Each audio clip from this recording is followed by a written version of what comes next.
I transmigrated into a villainous male supporting character in a pampered protagonist novel. The good news is that I was born with a silver spoon in my mouth, a bona fide rich second generation. The bad news is that I'm actually the fake young master who was switched at birth. And the worst part, the entire family I ended up in has cheat abilities. Almost like they're hacking in a game. The true young master, the novel's male lead, has an omniscient perspective that reveals the entire plot, and the whole family can hear his inner thoughts. According to the original storyline, I repeatedly try to frame him, but each time his omniscient viewpoint exposes my schemes. That leads everyone in the family to see through me and despise me completely. So, when everyone was waiting to see if I'd try to set up Makoto once again, I, who was supposed to pretend to fall while going upstairs with my younger brother and then accuse him of tripping me, calmly stood up and said, "Sorry, I didn't eat enough this morning and got a bit hypoglycemic." Chapter 1. I transmigrated as George, the adopted son of the Wong Corporation. Because I have the rare panda blood type, I stayed in the Wong family so I could serve as an on-call blood source for their youngest daughter, Anna. Not long after, the true heir of the Wong family, Makoto, was finally found and brought home. Aside from me, the villainous supporting character, everyone in the family can hear Makoto's inner voice. According to the plot, I'm supposed to repeatedly slander him in front of mom and dad, claiming he's secretly hurting me so they, and my sister, will hate him, allowing me to keep my position in the Wong family. But Makoto, with his story-given omniscient perspective, always manages to anticipate my next move, causing my credibility to crumble in my parents' eyes. On Makoto's first day home, my parents told me to show him his newly prepared room upstairs. I knew that, at this point in the story, everyone in the family should already be hearing his thoughts, waiting to see if things would play out the way he predicted. I wanted to flip the plot on its head, but my body suddenly lost control, and I tumbled down the stairs. The moment I landed, I saw the disappointment in my parents' and sister's eyes. They were all waiting for me to explain myself. None of them came to help me up. Clutching my waist, I forced myself to stand and awkwardly said, "Sorry, I didn't eat enough breakfast, so I got a little dizzy." Makoto looked at me in confusion. "Aren't you supposed to say I pushed you? So mom and dad won't be mad at me?" Mom, dad, and my sister wore the same skeptical expressions, but I just patted the dust off my clothes and shot back. "Do you have a persecution complex or something?" I said I'm just hypoglycemic. Then I looked at my sister Anna and reassured her. "Sorry, sis. I'll make sure to take better care of myself. I don't want you to worry about anything happening to me." Only then did Anna and my parents rush over to help me. 18 years ago, their only son, Makoto, was abducted by kidnappers and sold to a mountain village, leaving them devastated. In an attempt to ease their grief, they adopted me from an orphanage, specifically because I also have the rare panda blood type. They raised me as if I were their own child for 18 years, showering me with affection. However, there was always a purpose behind their doting. 1. To groom me to become an asset to the Wong Corporation in the future. And 2. To serve as a walking blood bank for Anna. Anna was born prematurely and suffers from aplastic anemia, so she needs regular care from a private doctor and a small team wherever she goes, besides providing her with blood if necessary. I also take on the roles of her bodyguard and caretaker. That's why the Wongs have always been so protective of me, and why Anna treats me like a real older brother. Chapter 2. Mrs. Wong took my hand gently and said, "George, your health really isn't the best. From now on, you can have that big room on the first floor." In the original plot, when Makoto first returned, the family hadn't yet cleaned up a proper room for him. The original George, hoping to show everyone he had no ambitions, insisted on giving up his second-floor room to Makoto, while he himself moved into a storage room to play the victim. But now, everything was different. Mrs. Wong was offering me the largest room on the first floor, the study and reading room used by her and Mr. Wong. At that moment, Makoto's inner voice started up again. "Hey, how fake. George is definitely going to refuse. He'll claim he's just an outsider and will insist on moving into the storage room to play the victim." The Wong family members, who could hear Makoto's thoughts, all looked a bit awkward. After all, it was strange for them to hear what their biological son was really thinking. They turned to see how I'd respond. I simply smiled and accepted Mrs. Wong's offer. "Thank you, Mom. I'll stay on the first floor. It'll be easier for me to come and go, and I'll be closer to my sister. If she needs anything, I'll be right here." Mr. and Mrs. Wong's bedroom and Anna's room were also on the first floor, so with me moving down as well, Makoto would be the only one living upstairs. He gave me a strange look when I didn't follow the script. He grabbed my arm and demanded, "Weren't you planning to refuse and insist on the storage room? Why'd you change your mind all of a sudden?" He couldn't understand why I wasn't saying the lines from the novel. I realized only certain key plot triggers forced my actions. The words I spoke were entirely up to me. I rolled my eyes and said, "Which ear of yours heard me say I wanted to live in the storage room? We've got a perfectly good room. Why would I give it up for a storage closet?" Everyone else looked at Makoto curiously, unable to handle the pressure. Makoto kicked me hard, knocking me to the ground. He cursed, "This isn't right. You're not even a real member of the Wong family. How dare you live under my name for all these years?" And now that I'm back, you get the biggest room. You're all just trying to humiliate me. Why did you bother bringing me back at all? He turned on Mr. and Mrs. Wang and Anna, venting his years of resentment without distinction. But really, I had nothing to do with his kidnapping. I was only adopted from the orphanage afterward. Anna pulled me up, heart aching at the sight of my fall. She glared at Makoto and snapped, "You're being completely unreasonable. You're acting like a thug, hitting people for no reason. I bet you really did push my brother George just now." Makoto had grown up in the mountains since he was a child. Hearing his long-lost younger sister call him a thug sparked his fury. He immediately began smashing the family's decorations and ornaments. In no time, the room was a total wreck. Mr. Wang, head of the household, finally roared, "Enough, that's enough," and added, "George's health is our priority. He'll stay on the first floor. The entire second floor will be yours, Makoto, to do with as you please. Renovate it however you want. Is that fair?"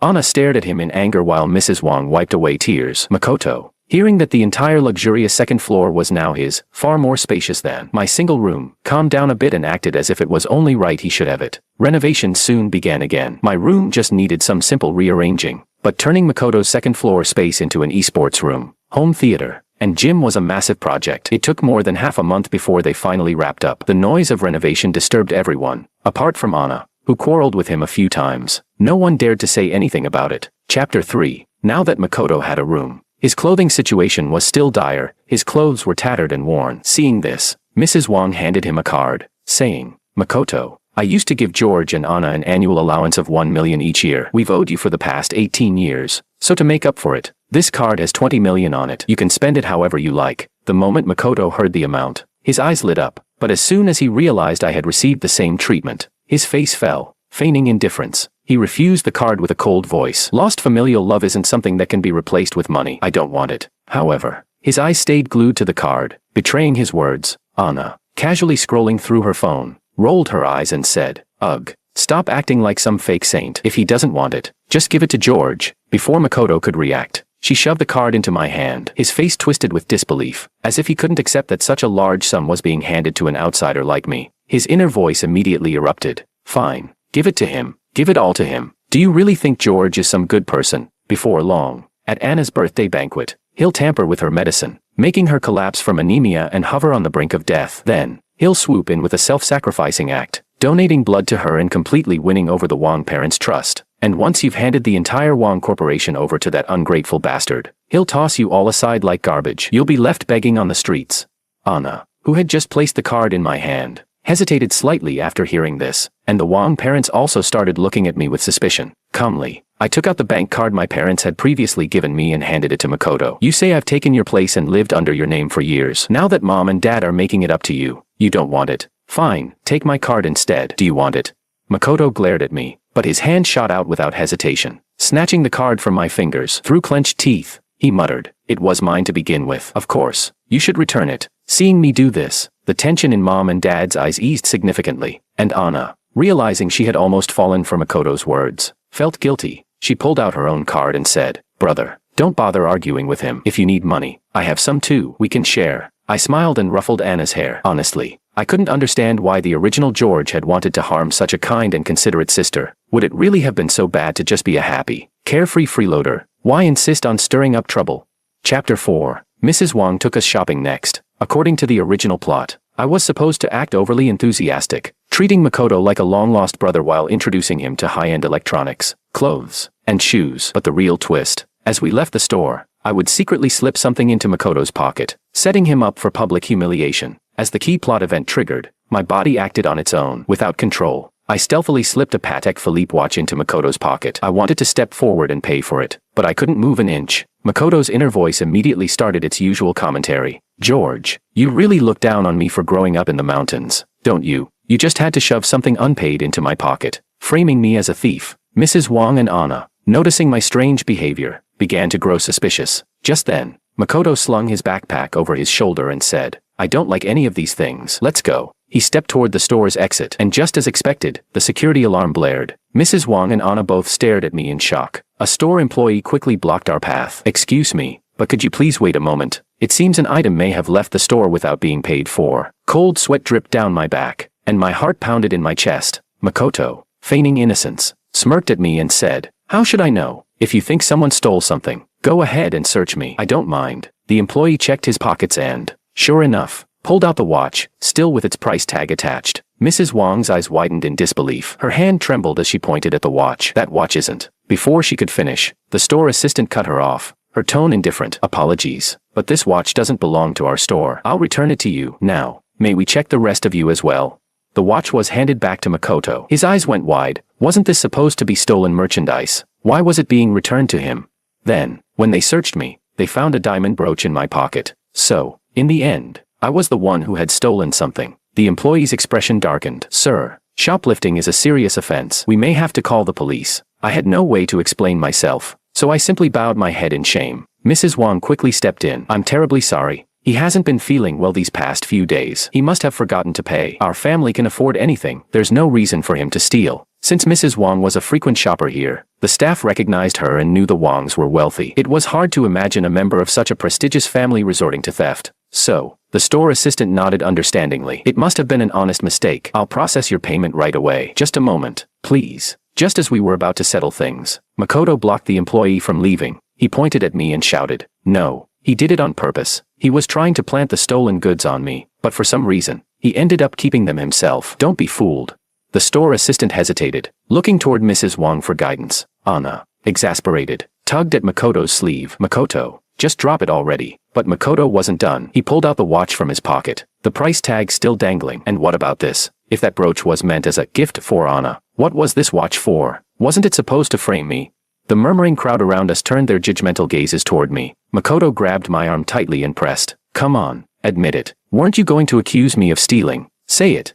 The whispers spread. Unbelievable. 2 rich kids, stealing from a store. What a disgrace. They already have everything. Why would they do this? The rumors were quickly ruining our reputations. Finally, Mrs. Wang snapped. "Enough, Makoto." Seizing the moment, I lowered my head and confessed. "Mom, I'm sorry. I took the brooch. Anna's birthday is coming up, and I wanted to surprise her with a gift." Mrs. Wang and Anna exchanged glances. Suddenly remembering that I had given my bank card to Makoto earlier that morning, it made sense. I had no money left to buy gifts. Makoto scoffed. "Oh, what a brilliant move, George. So the brooch was your sweet little secret present for Anna. And the watch, wasn't that supposed to frame me?" Mrs. Wang finally lost her patience. Right there in the store, she slapped Makoto across the face. "Enough. That watch was George's birthday present. We all picked it out together for him. He never even wore it. He didn't even remove the tag. If he put it in your pocket, it was probably because he wanted to give it to you. How could you think so horribly of your own brother?"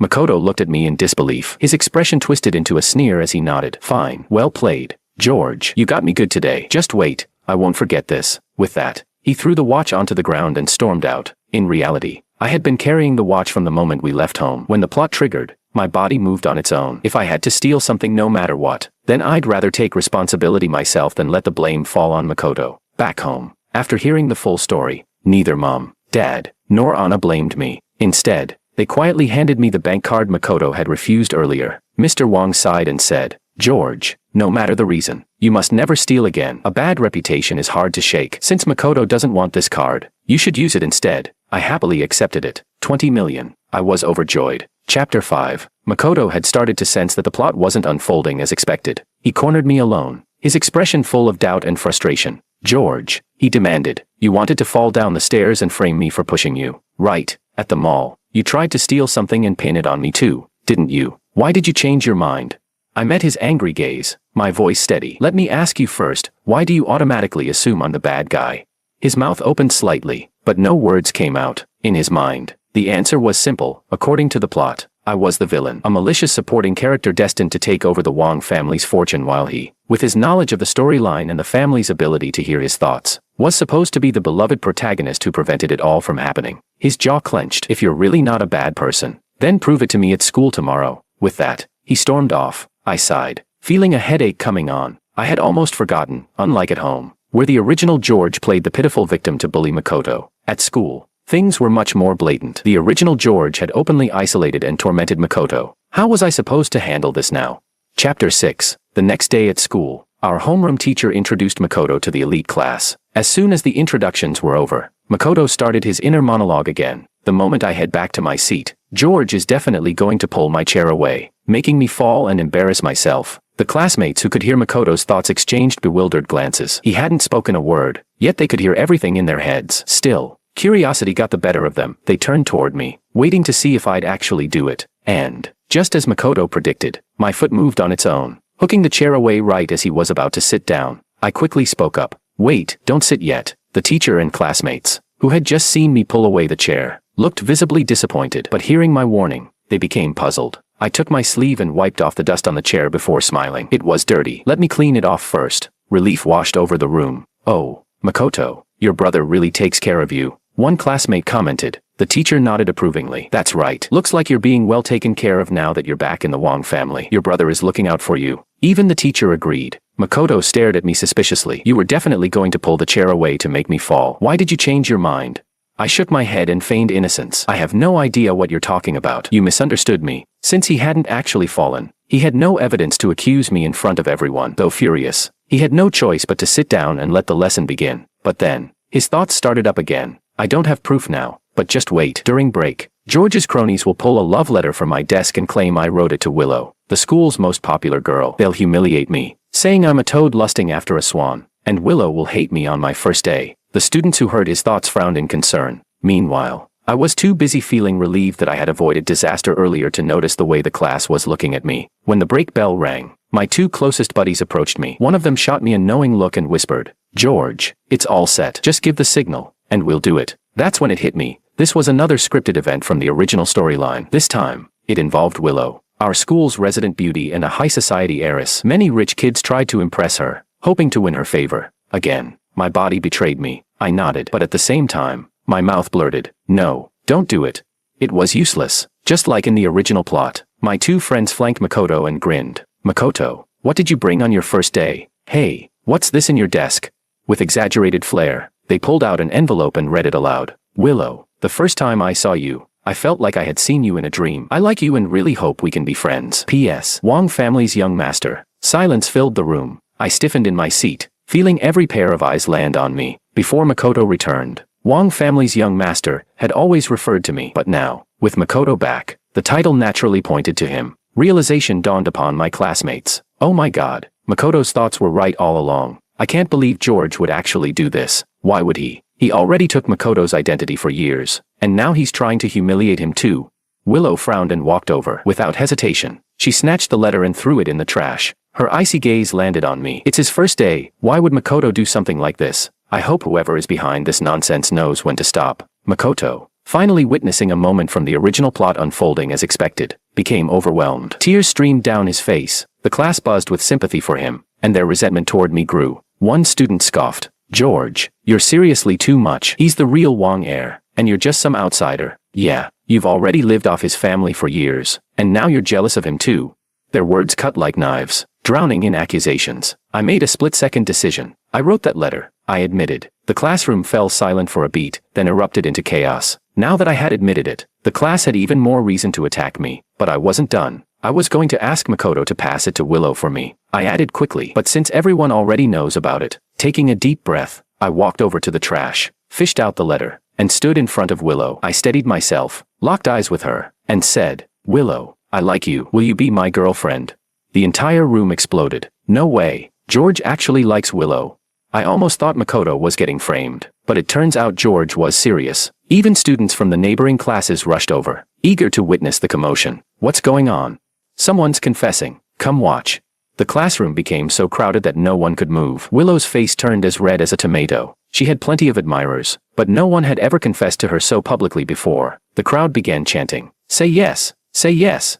Meanwhile, Makoto realized something was off. He slammed his desk and shouted, "Shut up! That's not what's happening. Willow, don't be fooled. He doesn't really like you." Some students frowned at him. What's Makoto's problem? Does he just want attention? Willow hesitated and glanced at me with suspicion. Is that true? To prove myself, I started listing everything I knew about her. You love crabapple flowers and hate roses. You prefer white over black. You enjoy baking but dislike spicy food. After hearing this, the class collectively gasped. Makoto, being new to school, knew nothing about Willow's preferences, but I did, and to them, that meant I was genuine. Wow, George really does love Willow. Someone sighed. Yeah, I wish my boyfriend knew me that well. Willow's face was practically steaming. She stammered, I am sorry. I don't feel that way. Let's just be friends." I let out a relieved sigh. Crisis averted. Unfortunately, all the noise had attracted a teacher, who promptly dragged me to the office. There, I was scolded about focusing on my studies and avoiding distractions like dating. I could only smile bitterly and nod along. What else could I do? I was just trying to fight fire with fire. Chapter 7. After everything that had happened, Makoto declared that he never wanted to return to school again. He insisted on studying at home, self-learning at his own pace. Our parents, unable to change his mind, ended up hiring several private tutors for one-on-one lessons. But instead of studying, Makoto spent most of his time in his esports room, playing games. I sighed, resting my chin on my hand. With Makoto refusing to go to school, those ridiculous school bullying plotlines would never unfold. That was a relief. Yet, even as I relaxed, my gaze drifted toward Anna. Would that future event still happen? That was the real concern. As the tense atmosphere of studying took over, time flew by, and soon, the college entrance exams were over. Thanks to Wang family's excellent educational resources, my grades were consistently top tier. Getting into a good university would be effortless. Makoto, on the other hand, was terrible at academics, but because of his protagonist Halo, his dedication to gaming paid off. He entered an international esports tournament solo and won first place. Big corporations lined up, eager to sign him. With his newfound success, our parents were overjoyed, and even Anna looked at him with a bit of admiration. For the first time, I found myself genuinely envious of him. Without those absurd plot events forcing conflicts, I wasn't sure where my future in this world was headed. How could I live freely and happily here? As I pondered my next steps, an unexpected guest arrived, Willow. She sat in our living room, holding documents for an international research program. Mrs. Wang greeted her with a warm smile and served her tea. Her visit stunned everyone. The Liu family's wealth and influence far surpassed the Wang family by several levels. Many people had tried to curry favor with them, but never had the esteemed Miss Liu personally visited the Wang residence. And yet, here she was. Makoto, eavesdropping from the side, was brimming with excitement. Of course, I'm the protagonist of this world. Plus, I just won a global esports championship. It's only natural that the heroine is here for me. She's pretty and rich. Fine. I'll entertain her for a while. His smug expression didn't last long. Willow turned to me and said, George, I need a partner for this research program. You have great qualifications. Would you like to join me? Makoto's face instantly darkened. His expression twisted in shock. Wait, you came for George? Willow ignored him and kept her eyes on me, waiting for my answer. Anna was equally stunned. You're inviting my brother George? Willow nodded at her politely. Anna's expression stiffened. Even our parents seemed unsure whether to be pleased or concerned. I scratched my cheek awkwardly. Makoto, on the other hand, was absolutely livid. He's just an adopted son of the Wang family. Without them, he's nothing. Why would you invite him? He snapped. Mrs. Wang gently tugged at Makoto's sleeve, embarrassed by his lack of decorum. This was Miss Liu. After all, someone of immense status. And here he was, shouting at her in their own home. Yet Willow remained unbothered. She responded calmly. Who I choose to invite is my own decision. It has nothing to do with you. Makoto clenched his fists in frustration. Inside, his thoughts were boiling with rage. You ungrateful woman. You'll regret this. Anna's birthday is coming soon. George still has to tamper with her medicine, putting her life at risk so he can heroically save her. There's no way he'll leave for some research trip. Just wait. Anna won't live much longer. His inner voice echoed in the silent room. Everyone froze. And just like that, my body reacted. I shook my head and declined, saying, Thank you, Willow, but my sister needs me. I can't join you. Willow blinked in surprise. She hadn't expected me to refuse. Anna looked conflicted. Mrs. Wang, her expression turning serious, spoke firmly. George, as your mother, I'm making this decision for you. Go with Willow. You can return after Anna's birthday. Mr. Wang nodded in agreement. You've taken care of Anna all these years without a break. This is a good opportunity. Take it. We'll handle things here. Despite their reassurances, I remained motionless. I couldn't nod. I couldn't shake my head. Anna opened her mouth as if she wanted to say something but ultimately lowered her gaze, her expression unreadable. A heavy silence filled the living room. Everyone seemed lost in their own thoughts. Chapter 8. Despite everything, the Wang family's private doctor still drew 600 milliliters of blood from me before Anna's birthday banquet, just in case she had an unexpected bout of anemia. And then, before I could recover, I was forcibly escorted to the airport to meet up with Willow. On the plane, my head felt heavy, my vision hazy. The Wang family had sent me abroad, preventing me from attending Anna's birthday banquet. In a way, I had finally escaped the original plot. That meant the crucial scene where Anna's medicine was switched wouldn't happen. I was finally free from the storyline's grip. My body and actions were once again my own. I should have felt relieved, but an uneasy feeling lingered in my chest. As I stared blankly out the window, Willow's voice pulled me back. Do you know why I chose you as my partner for this research program? She asked. I turned to look at her. Those clear, innocent eyes held no malice. Grinning, I teased. Could it be that you've secretly had a crush on me all along? She chuckled and shook her head but didn't deny it outright. Then, she leaned in slightly and said, I didn't bring any bodyguards or assistants with me this time. Let's make a deal. Several hours later, we arrived safely at our destination. I had assumed that attending a research program would be exhausting, filled with seminars and projects, but instead, all I had to do was accompany Willow as she ate, drank, and enjoyed herself. Unexpectedly, Anna showed up. At that moment, Willow and I were dining in a restaurant when Anna approached us, looking nervous and uncertain. Brother. I'm sorry, am I interrupting? I frowned in confusion. Before I could respond, Willow had already stood up to welcome her. Come, you must be George's sister, right? Join us, she said enthusiastically, signaling for a waiter to bring another chair, but Anna declined, her sharp gaze locking onto me. I don't want to face the birthday banquet alone, she admitted. Without you there, I'm scared. I stiffened. What was wrong with this ridiculous world? I had thought I'd successfully escaped the crucial plot event, but now Anna had chased me all the way here to bring me back. I wanted to ask her, aren't you afraid Makoto was right? Aren't you afraid I might swap your medicine and kill you? But the moment I tried, my jaw locked, and no sound came out. The storyline's grip on me still wasn't completely gone. The most I could manage was a single question. Why? Anna lowered her gaze, her voice soft as she revealed the truth. The Wang family's purpose for hosting the banquet wasn't just to celebrate her birthday. It was to find her a suitable fiancé for an arranged marriage. This man would need to accept her chronic illness, her frail health, and most importantly, the fact that she couldn't bear children. Since such a match was unlikely to be found among the elite families, the Wangs had started considering candidates from less powerful backgrounds, someone who would be grateful enough for the alliance that they wouldn't mind her condition. Anna bit her lip before finally voicing the decision she had been suppressing for a long time. If that's the case, she said firmly, then I would rather stay with you forever. Her voice was steady, but there was a vulnerability in her eyes. I know you won't abandon me. I know you won't hurt me. Right, brother. Beside us, Willow's expression froze in shock. Even I was left speechless. So this was another hidden subplot in the novel.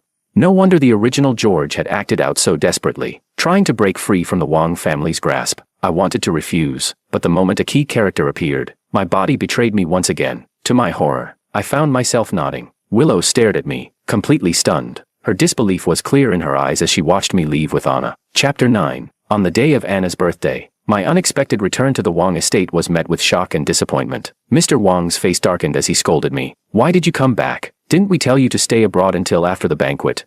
Mrs. Wang, clearly on edge, immediately pulled Anna away from me. Anna, don't get too close to your brother, she warned. And don't worry about the medicine. We've already had the private doctor prepare a fresh batch. But Anna refused to be separated from me. She pulled away from Mrs. Wang's grasp and retrieved a small medical kit I had once prepared for her. Mom, Dad, I want to prove to you that my brother loves me more than anyone in this world. He would never hurt me, she declared. Without hesitation, she grabbed the medicine and swallowed it. Mr. and Mrs. Wang rushed forward to stop her, but it was too late. Makoto watched with amusement, his inner voice echoing through the minds of those who could hear it. Heh, that idiot Anna is finally going to die. Now, you two old fools will finally see who the real Wang bloodline belongs to. But Anna showed no signs of distress. Alarmed, the Wang parents called the private doctor to examine the pills. To everyone's shock, the medication had indeed been switched, but it wasn't poison. It was just ordinary vitamin supplements. I patted my chest in relief. Luckily, I had anticipated this and prepared accordingly. Makoto,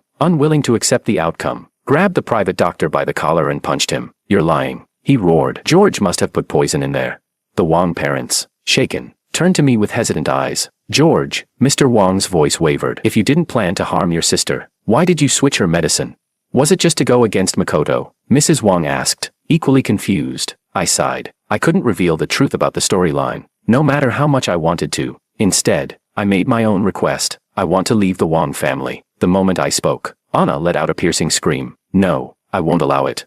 She clutched her head, trembling violently. Then, all of a sudden, she collapsed. Her body, already weak, couldn't handle the emotional distress. The lack of oxygen in her blood caused her to faint on the spot. The scene spiraled into chaos. The birthday banquet, which had been meant to celebrate her, ended abruptly. I never expected that simply requesting to leave the Wang family would provoke such an extreme reaction from Anna. Later that night, the Wang parents spoke with Anna for a long time before calling me into a private meeting. They sat solemnly in the study, a stack of documents in front of them. Mr. Wang adjusted his glasses and sighed. George, you're a good kid. We don't approve of you constantly talking about leaving. Mrs. Wang's voice was gentle but firm. That's right. We've raised you for so many years, and the Wang Corporation's future depends on you. You can't just walk away. I stayed silent. I had once thought the role of the villainous supporting character was a simple one, to make trouble, fail, and get cast aside. But now, I realized that my life as the fake young master was far more complicated than that. Being adopted into this wealthy family had given me comfort and privilege, but it had also taken away my freedom.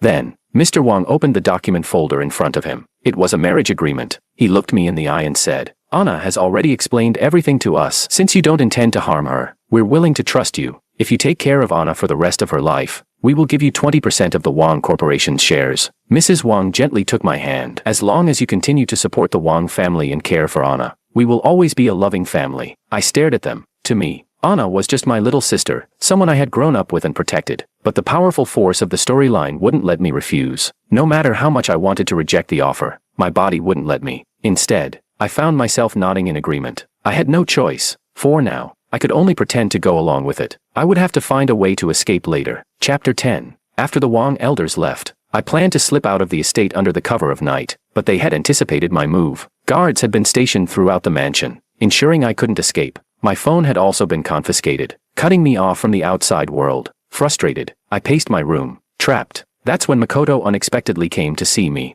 "George," he drawled, crossing his arms. "I can tell, you're not the same George from before." Raising an eyebrow, he smirked. "You need to remember, I'm the protagonist of this world. You're nothing more than a stepping stone for me." His visit didn't surprise me. I already knew I was the villain of this story, destined to clash with him. But now, in this twisted situation, he might actually be the only person I could use. He scoffed. "You've been pretending to be a good guy, desperately clinging to the Wang family. And for what? You'll never be more than Anna's personal blood bank. As long as she's alive, you'll never be free." I let out a cold laugh. "What? Are you here to help me?"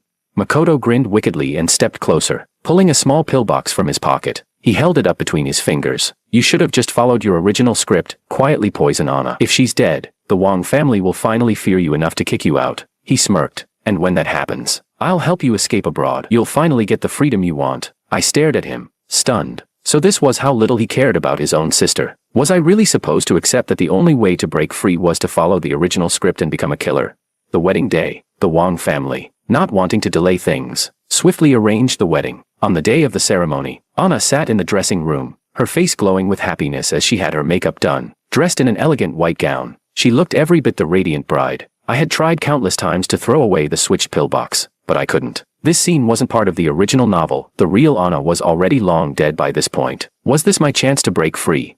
Or was I still bound to the story's control?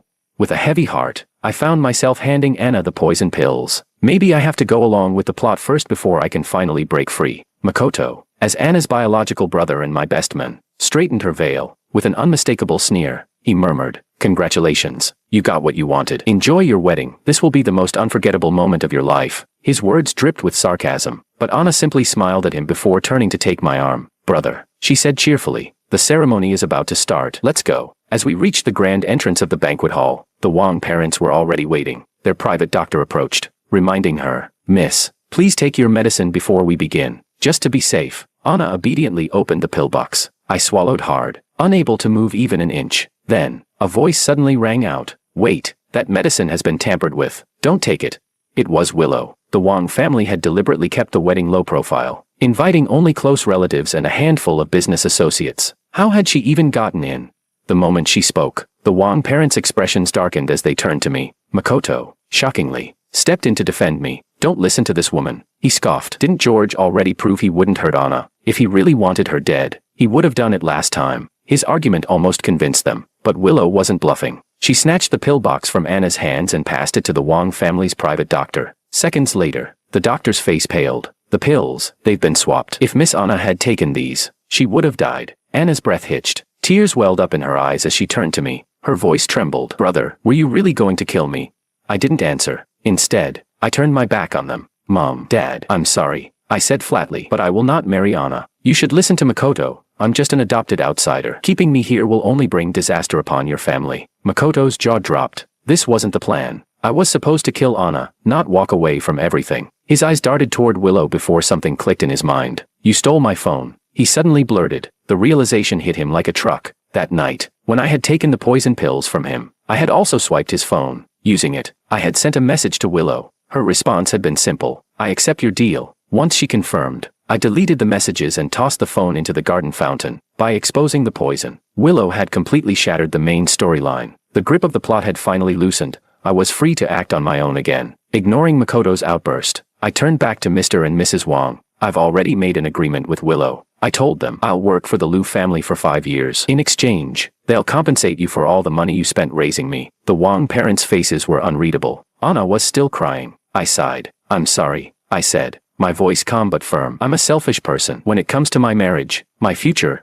I want to make my own choices. I turned to leave with Willow, but Anna suddenly lunged forward and hugged me tightly. You can't go, she whispered desperately. I don't believe you wanted to kill me. If you did, why did you let Willow stop it? I pried her arms off me and kept walking, but she wasn't done. She wiped her tears and said, the Liu family isn't some paradise, they're just an even bigger mess. She's only using you. She wasn't wrong. In this world, I had no real power or status. No matter where I went, I'd always be used by someone, but at least now, I had the choice to be used by someone else. No matter how slim my chances of freedom were, I'd fight for them. Just as I was about to leave, the Wang parents blocked my way. Do you think the Wang family is some cheap inn? Mr. Wang snapped. You can't just come and go as you please. But then, Willow spoke up. He's a Liu now. She reminded them smoothly. If I recall, the Wang family still relies on Liu resources for several key projects. Are you really willing to sever those ties over an adopted son? The room fell silent. The Wang parents hesitated. They exchanged glances, clearly weighing their options. A few seconds later, they finally stepped aside. Before I left, they gave me one last warning. Don't think you can just disappear after 5 years. Mr. Wang said darkly. You'll always be tied to the Wang family, no matter how far you run. I turned back one final time, locking eyes with both Makoto and Anna. Then, without another word, I walked away. Chapter Extra. 5 years later. During these 5 years, I stayed abroad with Willow while she completed both her master's and PhD degrees. Meanwhile, I built my own company from the ground up, gradually establishing my own influence and financial independence. When it was finally time for me to return to my homeland, Willow came to see me off at the airport. She looked at me with that familiar teasing glint in her eyes. Do you remember what I asked you on the plane 5 years ago? She said. I asked why I chose you as my partner instead of the real Wang heir. Makoto. I smirked. I already told you, it's because you secretly liked me. She covered her mouth and laughed lightly, just as she had back then. But this time, she gave me a real answer. It's because you were the first person brave enough to break the rules. She said. All those people who tried to pursue me, they only saw the Liu family's power. They wanted what was behind me, not me. She smiled faintly, her gaze thoughtful. The Liu family is a deep and dangerous swamp. She continued, looking back. I know now, I chose the right person 5 years ago. Thank you. As she spoke, the 30-centimeter scar on my back began to itch again, a bitter reminder of the brutal inheritance wars within the Liu family. Behind the glamorous facade of elite families, heirs fought in the shadows for more power, resorting to manipulation, violence, and bloodshed. None of this was something that Makoto, a spoiled rich kid who only cared about gaming and threw tantrums at the slightest inconvenience, could ever have handled. I exhaled and adjusted my bag. I'm going now. With that, I parted ways with Willow and boarded my flight home. Back in the Wang family, the Liu family had always kept tabs on the Wang family's movements over the past 5 years. After I left, things took an unexpected turn. Makoto was banished from the Wang family when his plot to poison Anna was finally exposed. Stripped of his wealth and status, he had nowhere to go and ended up returning to the remote mountains where he once lived. Anna, on the other hand, believed I had left because I admired strong, ambitious women like Willow. Instead of sulking, she channeled her emotions into building her own empire. She took control of the Wang Corporation, expanding it into a powerhouse far beyond what it had been. As her career flourished, her health also improved, and she no longer clung to naive romantic fantasies. Ironically, my absence had allowed her to become the best version of herself. With my luggage in tow, I set out to travel across the country, exploring its breathtaking landscapes and rediscovering life on my own terms. For the first time in a long time, I was truly free.